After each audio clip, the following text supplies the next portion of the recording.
Powered by the Montana Television Network. This is the 10 o'clock news on Q2, Montana's news leader.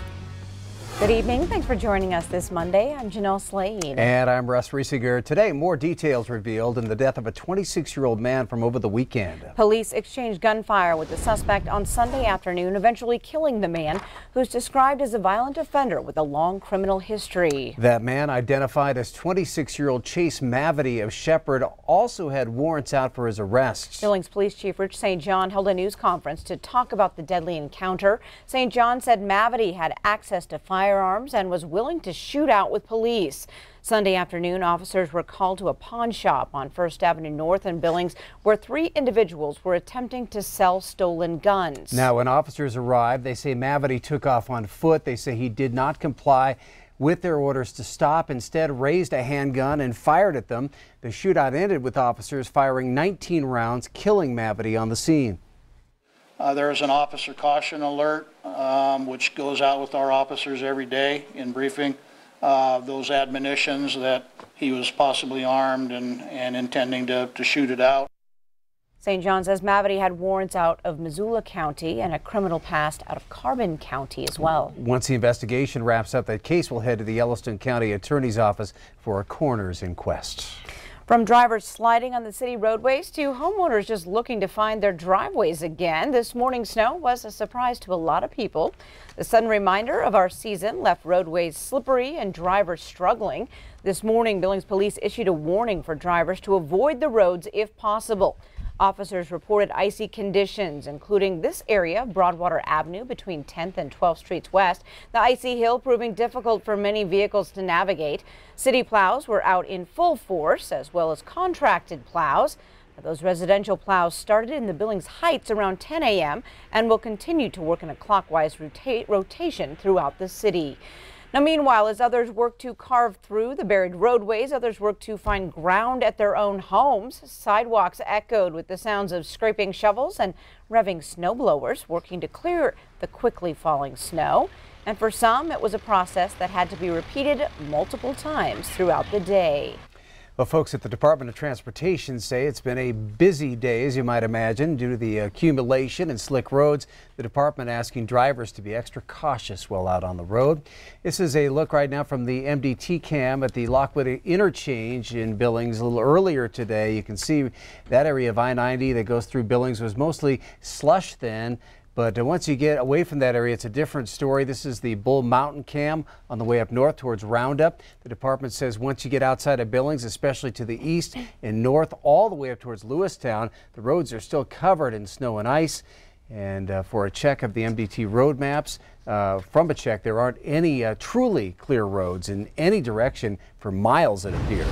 Now, turning to weather, Bob, will be getting a full dose of winter this week because another storm is on its way. I'm afraid that's the case. Let me show you what's happening out there right now. With the current storm, it is in the process of moving out of Montana. It's right now heading down towards the state line with Wyoming. It has left Yellowstone County and left the Billings area, so the snow has stopped here, folks. But we still have a winter storm warning and also a winter weather advisory for parts of southeastern Montana. The winter storm warnings for southern Bighorn County, 2 to 4 more inches of snow there. And that area in purple, that's another 1 to 2 inches of snow for a winter weather advisory in that region. Let me show you how much snow we did get. Places like Red Lodge wound up with 8.8 inches of snow. Billings 7.3 now. South of Billings 7.0. Billings Airport reported 6 inches of snow. Laurel reported 5.5 inches of snow. So it's been a big storm. And as you can see, some people already measuring 6.25 inches in the Heights yesterday and this morning was by Kerry Longshore. Anyway, our forecast is coming up next. We'll have that in a few more minutes. All right. Thanks so much, Bob.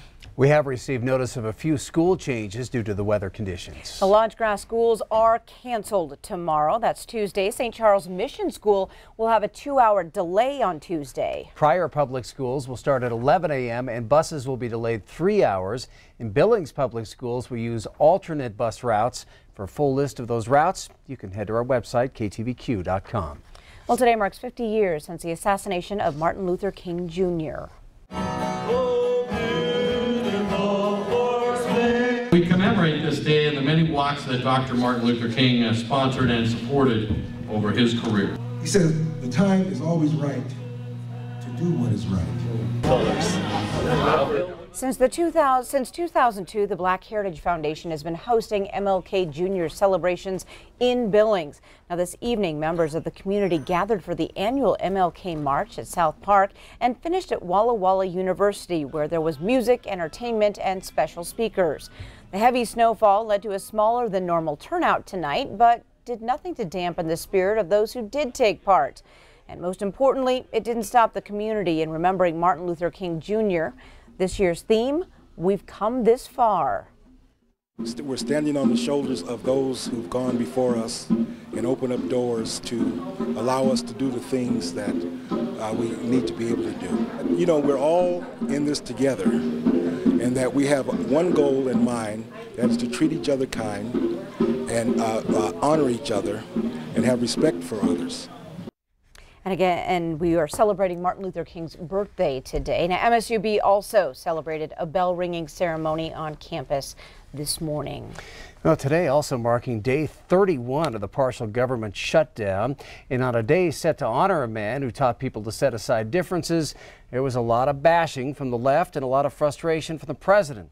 This follows the president's proposal from this weekend, including a 3-year extension for DACA recipients in exchange for his requested $5.7 billion to build a border wall. Congress will be back to work on Tuesday, and Mitch McConnell plans to introduce legislation based around the president's proposal in the Senate. We may be in the early days of 2019, but for the Democrats, campaign 2020 is already shaping up. Natalie Brand has the latest from Washington.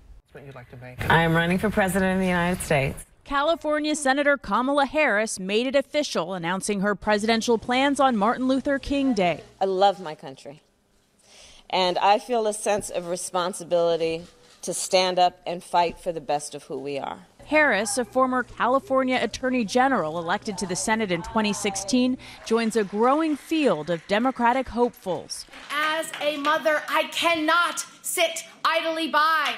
I will fight for your children as hard as I would fight for my own. New York Senator Kirsten Gillibrand announced her candidacy last week, and Massachusetts Senator Elizabeth Warren launched her exploratory committee on New Year's Eve, since then hitting the campaign trail in key primary states. Rules matter. Rules made in Washington matter, and that's why I'm in this fight. Hawaii Congresswoman Tulsi Gabbard also made her presidential aspirations known this month, along with former Secretary of Housing and Urban Development Julian Castro. It's time for new leadership. Then there's the long list of prominent names still rumored to be considering a run, from former Vice President Joe Biden to Senators Amy Klobuchar of Minnesota and Cory Booker of New Jersey. The question is, are we dissatisfied? Senator Booker honored Dr. Martin Luther King today at a rally in South Carolina, joining Senator Bernie Sanders at the event in a critical early voting state, already getting attention nearly 1 full year before 2020 even begins. Natalie Brand, CBS News, Washington. And Senator Harris plans to visit South Carolina on Friday before traveling back to officially kick off her campaign with a rally in Oakland. Some people this past weekend jumped to conclusions after seeing viral video of teenagers wearing Make America Great Again hats surrounding a Native American. Well, it turns out the situation Friday in D.C. was far more complicated. Here's CBS's Jim Axelrod. The first angle of what unfolded on the steps of the Lincoln Memorial showed a Native American elder, Nathan Phillips, drumming, and Nick Sandman, a high school junior from Covington Catholic High School in Kentucky, inches away, while Sandman's schoolmates chanted. It seemed Phillips was being treated disrespectfully. But within hours, more videos surfaced. What the hell did you see of crackers with Make America Great hat on? The kids from Kentucky had been taunted by a small group of African-American provocateurs known as the Black Hebrew Israelites. This is a bunch of future school shooters. The Covington kids shouted over them with what they say were school cheers, dozens jumping up and down. Which is when Phillips walked toward the group of students, beating his drum, he says, to calm a combustible situation. What did you do when America was tearing itself apart? Did you turn your head, did you walk away? Or did you go in there, into the midst of it, and say, this is wrong, That's what I did. While Phillips said he heard the kids taunt him, and the diocese and school initially condemned the students, the other videos told a more complex story, according to supporters of the kids. All they're doing is waiting to get on a bus, and they're being yelled at by grown men. Why are they the bad guys?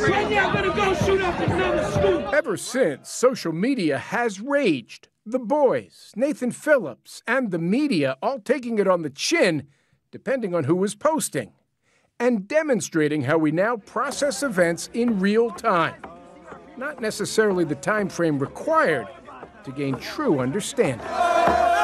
Maybe the most striking and ironic thing is that all this unfolded steps from the words of Lincoln etched into the memorial. Let us strive on to finish the work we are in, to bind up the nation's wounds. Jim Axelrod, CBS News, New York. Coming up on tonight's 10 o'clock news, we did some pre-election polling, but now it's time to take a look at how people are feeling 3 months post-election. Those results next. Plus, this new equipment is pushing the airport's winter worries out of the way. We're going to show you how. And in sports tonight, Miles City bullfighter Lloyd Ketchum will be inducted to Montana's Hall of Fame on Saturday. Scott visits about him with 8-time world champion Donnie Gray. You're watching MTN News with Jeanelle Slade and Russ Riesinger. Storm Tracker weather with Bob McGuire. And sports with Scott Breen. This is the 10 o'clock news on Q2, Montana's news leader.